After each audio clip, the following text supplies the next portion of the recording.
This is my project Casket. It's a short film compilation. Hope you enjoy. God said, "Let the waters be filled with swarms of living creatures, and let the birds fly across the earth and through the heavens." So God created sea creatures in which the waters swarm according to their kind, and every winged bird according to its kind. And God blessed them, saying, "Be fruitful and multiply, and fill the waters and the sky." And there was evening and there was morning, the fifth day. And God said, "Let the earth bring forth living creatures according to their kinds, livestock and creeping things and beasts according to their kinds." And he was right. He made the beasts of the earth according to their kinds, and the livestock according to their kind, and everything according to its kind. And God saw that it was good. "I will bring a flood of waters upon the earth to destroy all flesh in which is the breath of life under heaven, and everything on earth will die. But I will establish my covenant with you, and you shall come to the ark, you, your sons, and your wife, and your sons' wives with you.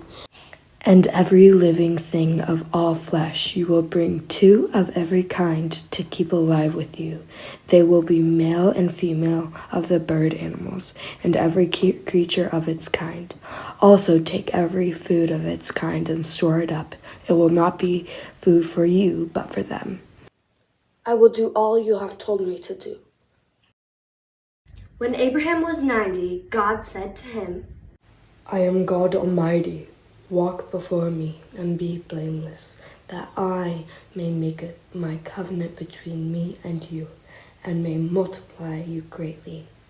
Abraham fell on his face, and God said, "My covenant is with you, and you shall be the father of many nations. Now your name will no longer be Abram, but your name shall be Abraham.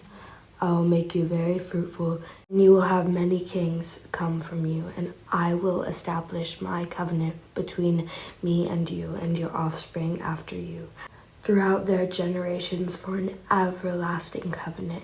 And I will give to you and to your offspring after you the land of your sojourns, all the land of Canaan, and for an everlasting possession, and I will be their God." Then 10 of Joseph's brothers went down to buy grain from Egypt, but Jacob did not send Benjamin, Joseph's brother, with the others, because he was afraid that he might get hurt. So Israel's sons were among those who went to buy grain, for there was a famine in the land of Canaan. Now Joseph was the governor of the land, the person who sold grain to all its people. So when Joseph's brothers arrived, they bowed down to him with their faces to the ground. As soon as Joseph saw his brothers, he recognized them, but he pretended to be a stranger and spoke harshly to them. "Where do you come from?" He asked. "From the land of Canaan, They replied. to buy food." Although Joseph recognized his brothers, they did not recognize him. Now there was a new king over Egypt, who did not know Joseph, and he said to his people, "Behold, the people of Israel are too many and too mighty for us. Come, let us deal shrewdly with them, and let us multiply, and if war breaks out, they join our enemies and fight against us and escape from the land." Therefore they set taskmasters over them to afflict them with heavy burdens. They built for Pharaoh store cities, Pithom and Rasmas. But the more they were oppressed, the more they multiplied and the more they spread abroad. And the Egyptians were in dread of the people of Israel. So they ruthlessly made the people of Israel work as slaves and made their lives bitter with hard service in mortar and brick and all kinds of work in the field. In all their work, they ruthlessly made them work as slaves. Then the king of Egypt said to the Hebrew midwives, one was named Seraphi and other was named Pudah, "When you serve as midwife to the Hebrew women and see them on the birth stool, if it is a son, you shall kill him, but if it is a daughter, she shall live." But the midwives feared God and did not do as the king of Egypt commanded them, but let the male children live. So the king of Egypt called the midwives and said to them, "Why have you done this and let the male children live?" The midwife said to Pharaoh, Because the Hebrew women are not like the Egyptian women, for they are vigorous and give birth before the midwife comes to them. So God dealt with the midwives, and the people multiplied and grew very strong. And because the midwives feared God, he gave them famines. Because of the violence done to your brother Jacob, shame shall come over you, and you shall be cut off forever. On the day that you stood aloof, on the day that strangers carried off his wealth, and foreigners entered the gate, and cast lots for Jerusalem, you were like one of them. But do not glow over the day of your brother in the day of his misfortune. Do not rejoice over the people of Judah in the day of their ruin. Do not boast in the day of distress. Do not enter the gate of my people in the day of their calamity.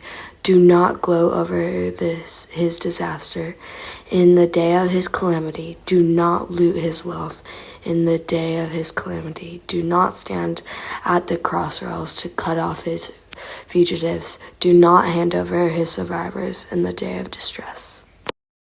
Jonah prayed to the Lord and his God from the belly of the fish, saying, I called out to the Lord out of my distress, and he answered me. Out of the belly of Sheol I cried, and you heard my voice. For you cast me into the deep, into the heart of the seas, and the flood surrounded me. All your waves and billows passed over me. Then I said, I am driven away from your sight, yet I shall look again upon your holy temple. The waters closed in over me to take my life. The deep surrounded me. Weeds were wrapped about my head, and the roots of the mountains went down the land loose bars. It closed over me forever. Yet you brought up my life from the pit. O Lord my God, when my life was fainting away, I remembered the Lord, and my prayer came to your holy temple. Those who pay regards for vain idols forsake their hopes of steadfast love. But I, with the voice of thanksgiving, will sacrifice to you what I have vowed, and I will pay. Salvation belongs to the Lord. The Lord spoke to the fish, and it vomited Jonah up upon the dry land.